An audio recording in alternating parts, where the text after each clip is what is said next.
यहाँ पे आ गया हमारा मानव में वाहन यानी कि हृदय। मेन मानव में जो करता है वो हृदय ही होता है। हृदय का कार्य क्या है? पंप। अब पंप कैसे होता है, क्या होता है, ये हम देखते हैं। ये रही एक महाशिरा, ये रही दूसरी महाशिरा। अब ये महाशिरा कौन सी है? तो ये शरीर के ऊपरी भागों से और ये शरीर के निचले भागों से, यानी कि जो हृदय के ऊपर का भाग है ऊपरी भाग, नीचे का भाग निचला भाग। यहाँ से दोनों जगह से ब्लड लाया जाता है। अब ये पार्ट कौन सा है? मैं बहुत ज्यादा मैसी हो रहा है, नो, ठीक है।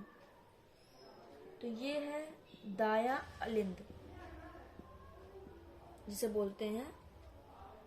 इसे इंग्लिश में क्या बोलते हैं ये आप कमेंट करो, अगर इंग्लिश जानना चाहते हो तो, वरना कोई जरूरी नहीं है। यहाँ से हमारा आता है दाएं निलय में, ये है दाएं निलय। यहाँ से एक बार ऐसे प्रेशर होता है और फिर यहाँ पे आ जाता है। यहाँ पे फिर से एक बार दबाव दिया जाता है, सिकुड़ता है। क्या सिकुड़ता? निलय।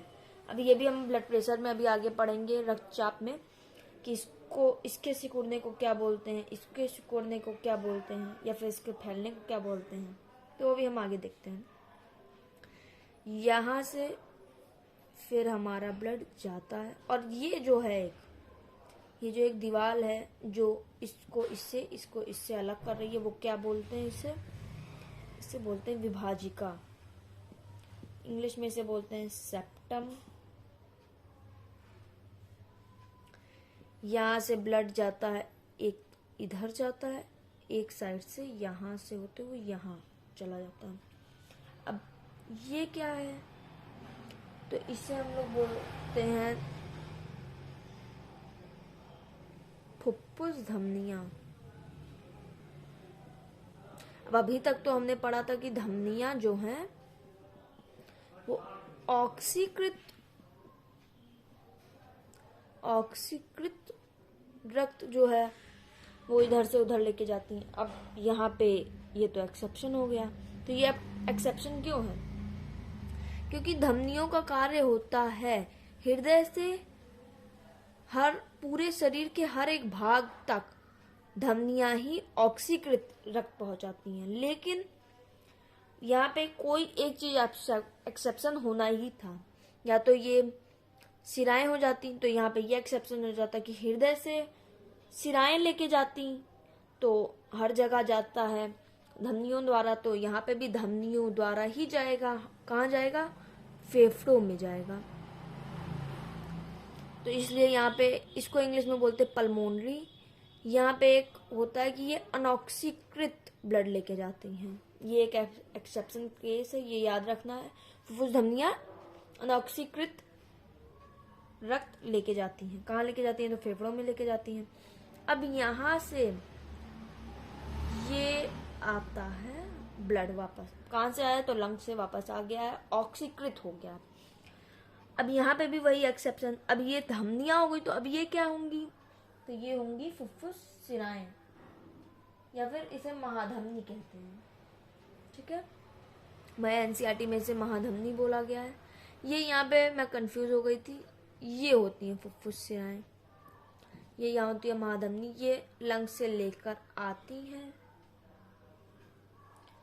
फिर वो ये जो ऐसे पीछे से एक रास्ता है, फिर वो यहाँ लाती हैं। अब इसे क्या बोलेंगे हम? तो अब ये दायां था तो ये बायां निलय हो जाएगा, नीचे का भाग निलय ही बोलते हैं। बाएं निलय फिर से सिकुड़ता है और आ जाता है बाएं अलिंद में। क्या आता है? ब्लड आता है। अब ये जो सिराएं यहाँ से लेकर जाती हैं बाहर ब्लड, उन्हें हम बोलते हैं फुफ्फुस सिराएं। ठीक है, फुफ्फुस सिराएं समझ गए क्या होता है? ये यहाँ से पूरे बॉडी में कह सकते हैं ब्लड लेके जाती हैं। अब इसमें भी बाद में आगे डिवाइड हो जाते हैं कि पूरे में इतनी बड़ी तो जा नहीं सकती हैं। अब ये तो हमारा हो गया पूरा फिगर। अब हम कुछ चीज़ें धमनी, सिराओं में अंतर और सारी चीज़ें पढ़ लेते हैं, क्योंकि वो भी ट्रांसपोर्टेशन में आता है। ब्लड अभी हमें पढ़ना बचा है, तो अभी हम पहले पढ़ते हैं ब्लड। अब हम यहाँ पे पढ़ेंगे ब्लड प्रेशर के बारे में। इसको हिंदी में रक्तचाप बोलते हैं, जो हम नॉर्मल बहुत जगह पे बीपी, इसको नॉर्मल फॉर्म में बीपी बोलते हैं। मेज़र किया जाता है, हम देखते हैं डॉक्टर क्या है, इसको जब हम पहले जाएंगे तो हम मेज़र करते हैं, हमारी एज में नहीं, टीन एज में नहीं, बट हाँ बाद में करते हैं। तो मापन यंत्र होता है इसका स्फेग्नोमीटर, जो हमें बुक में दिया है, और यही होता ही है नॉर्मल। अब इसको मापते किससे हैं? तो धमनियों द्वारा। धमनियां हम अभी जानते ही हैं कि धमनियां क्या होती हैं। धमनियों द्वारा मापते हैं। किससे मापते हैं? स्फेग्नोमीटर से मापते हैं।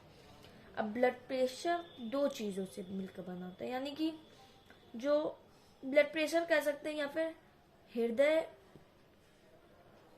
की जो गति होती है, यानी कि एक धड़कन जिसे हम लोग बोलते हैं, ये भी दो चीज से बनी है।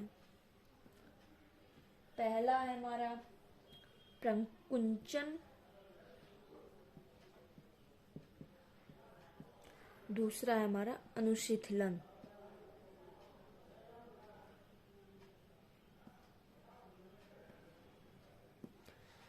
इसमें क्या होता है? इसमें जो है निलय सिकुड़ जाता है, सिकुड़ जाएगा, और सिकुड़ेगा तो जो हमने नीचे पढ़ा था, यहाँ से सिकुड़ता था, फिर ब्लड चला जाता था, इसमें धमनियों में जाता है। धमनियों में हम कहेंगे, लेकिन वहां पे एक एक्सेप्शन था कि फुफ्फुस महाशिराओं में जाता था, तो लेकिन बाद में वो धमनियों में ही जाता है। फुफ्फुस शिरा तो सबसे बड़ी शिरा है, उसके बाद वो धमनी में ही जाएगा।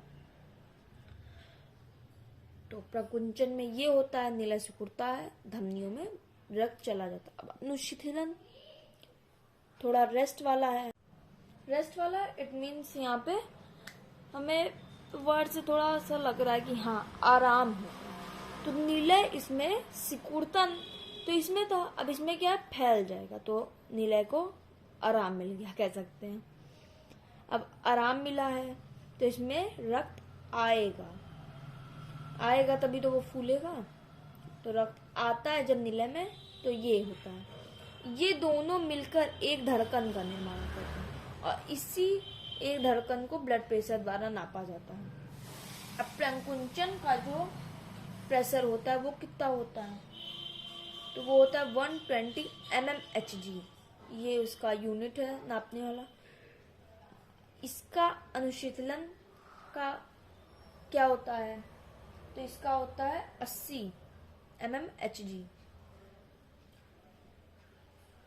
इसको बोलते हैं डायस्टोलिक प्रेशर, इसको बोलते हैं सिस्टोलिक प्रेशर, या फिर प्रकुंचन दाब, अनुशीतलन दाब हिंदी में।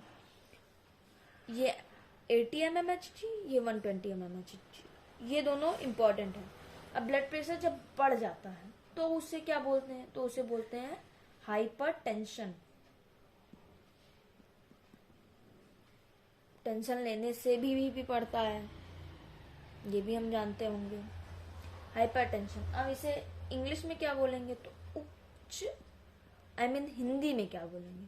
उच्च रक्तचाप। मैं हर जगह इंग्लिश बता रही हूँ ताकि दोनों को फायदा हो सके। सीबीएसई वाले भी कुछ पढ़ सकते हैं इससे, अगर उन्हें चाहिए तो मैं उनकी भी नोट्स अलग से अवेलेबल करवा सकती हूँ, बिकॉज मैं खुद भी सीबीएसई ज़्यादा पढ़ती हूँ यूपी बोर्ड, बट सीबीएसई मैंने ज़्यादा इंग्लिश मीडियम ज़्यादा पढ़ा है, तो इसलिए मेरे अपने आप ही मेरे मन से ही इंग्लिश निकल आते हैं वर्ड। अब हम चलते हैं अपने नेक्स्ट टॉपिक पे, पौधों में। अभी तक तो हम ह्यूमन में बहुत सारा वाहन पढ़ चुके हैं, अब पौधों में वाहन कैसे होता है अभी हम ये पढ़ लेते हैं।